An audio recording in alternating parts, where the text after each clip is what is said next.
ئەو کاتت شاد خوێندکاری ژیر بەخێرهاتی بۆوانەی بیرکاری پۆلی چوارەمی بنەڕەتی کتێبی بیرکاری بۆ هەمووان بەرجی یەکەم گەیشتینە لاپەڕە 18. لە لاپەڕە 18 لەوانەکانی ڕابردوو هەندێک لەو پرسیارانە یان لەو ڕاهێنانەم شیتەڵ کردنەوە، بەڵام هەموویان نا، لەبەرەوەی دەبی بگەڕێوانەکانی ڕابردوو بۆ ئەوی بزانی کام ڕاهێنان شیتەڵ کرایە. ئەوڕۆ لێرە دێمە ڕاهێنانی ژمارە 20 دەخینینەوە. کام لەم دوو ژمارەیە، ئەو ژمارەیە یان ئەو ژمارەیە دەتوانرێت نزیک بکرێتەوە بۆ 16 ملیۆن و 800 هەزار. 16 ملیۆن و 800 هەزار. دوو ژمارە هەیە، ئەگەر تەماشایان بکەین ئاوها بزانین لە چەند دابڕین پێکاتوونە. دابڕینی یەکان لێرە، دابڕینی یەکان لێرە، دابڕینی هەزاران لێرە، هەزاران لێرە و دوو دابڕین، دابڕینی ملیۆنان لێرە، ملیۆنان لێرە. سێ دابڕینە 16 ملیۆنە، هەردووچیان 16 ملیۆن. 16 ملیۆن وەک خۆی مایتەوە واتە دەستکاری ملیۆنان نەکرایە، بەڵام 800 هەزار، ئەو 800 هەزارە بووە بە 800 هەزار. لێرە 800 هەزار و 49، لێرە 800 هەزار و 64. کامەیان دەبن بە تەنیا 800 هەزار. دەچین بزانین کامەیان.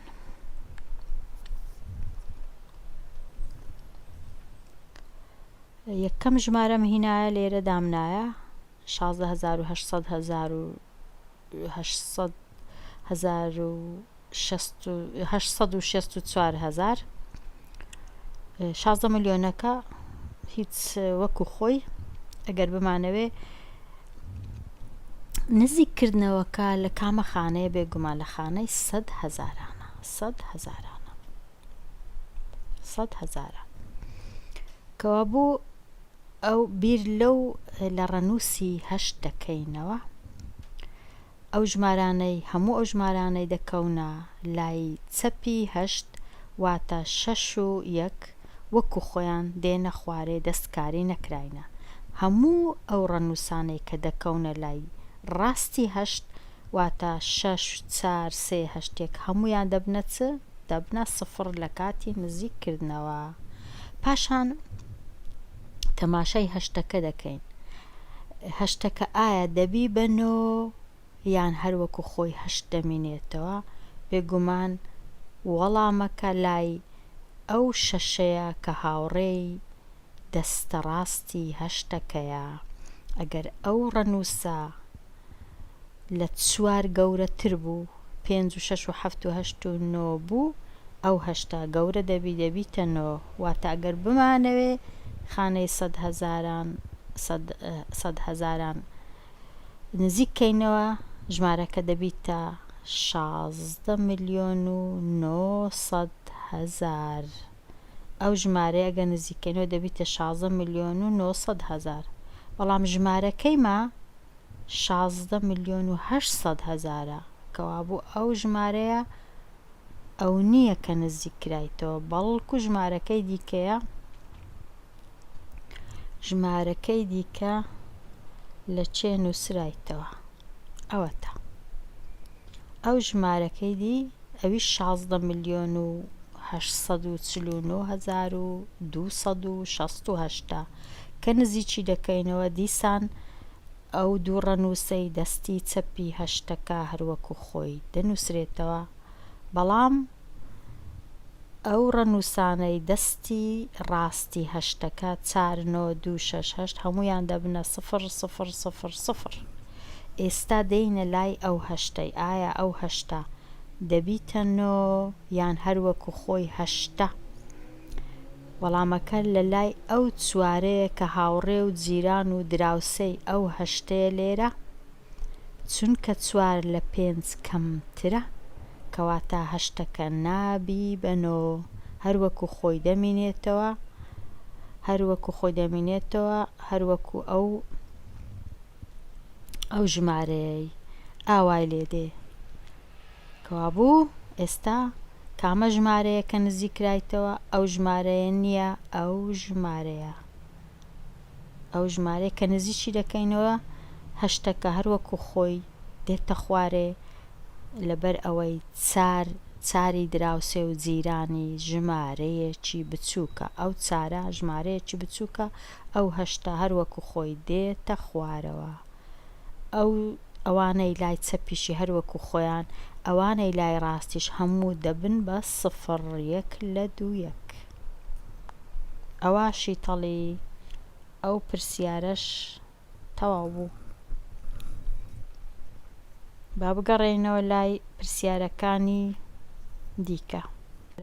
پرسیاری 21 دەینە لای پرسیاری 21.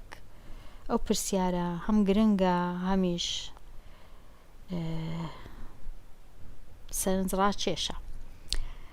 لەسەر خشتەی خانەکان دابڕینی هەزارانم ئەو 3 ڕەنووسەیە، و دابڕینی یەکانم ئەو 3 ژمارەیە.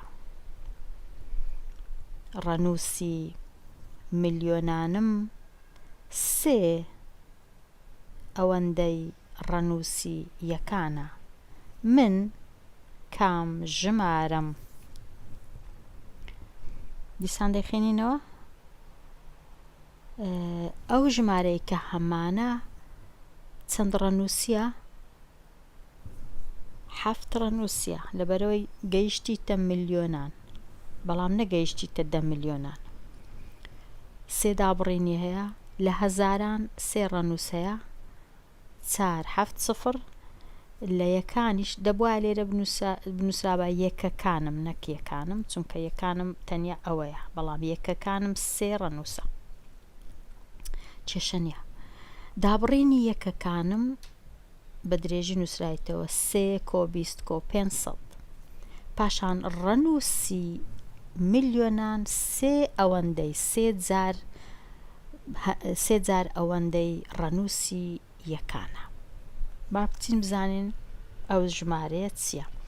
پێشی هەموو شتێکی ڕەنووسەکانی هەزارانمان هەیە، با دایانێین. ڕەنووسەکانی هەزارانمان هەیە. چ بوو ڕەنووسەکانی هەزاران؟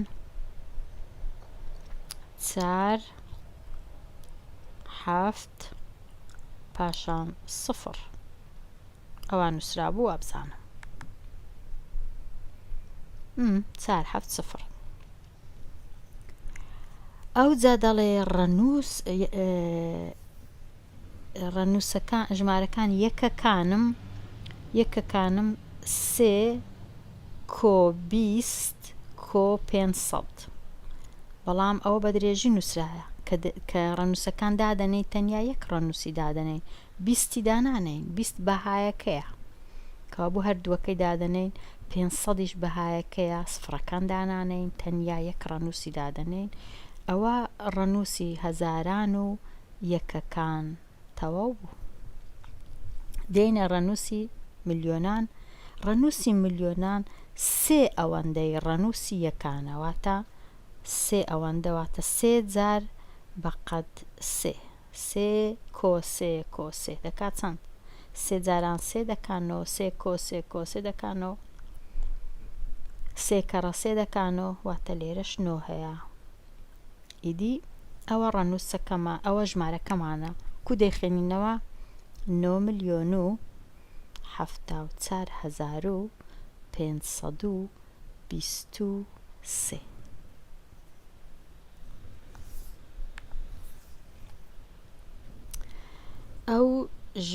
ئەو ڕاهێنانەش تەواو بوو.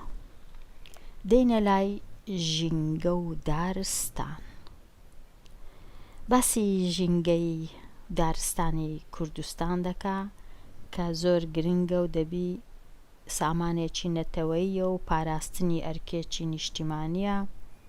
پاشان باسی ئەو خشتەی دەکا کە لێرە هەیە دەربارەی دارستانەکان لە پارێزگاکانی هەولێر و سلێمانی و دهۆک و مووسڵ.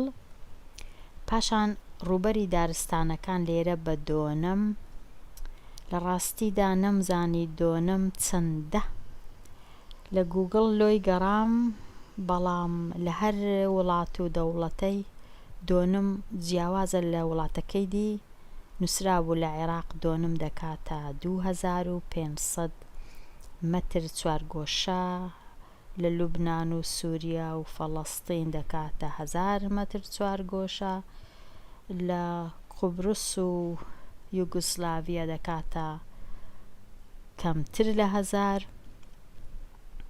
ئیدی باشتر وابوو بە دۆنم نەنووسین لێرە بۆی خوێندکار تێبگە، بەڵام ئیدی ئەوە نووسرایە. بچینە لای پرسیارەکان، بەڵام هەست دەکەم پرسیارەکان لەبەر گرنگیان دەتوانین لەوانەی داهاتوو وەڵامیان بدەینەوە. لە جیاتی وەڵامدانەوەی پرسیارانە پارچە ڤیدیۆیەکی دادەنێم دەربارەی ژینگە و دارستانی کوردستان. هەتاوانەی داهاتوو کە ئەو پرسیارەی بەیەکەوە شیتەڵ دەکەین. هەر خۆش و شاد بی.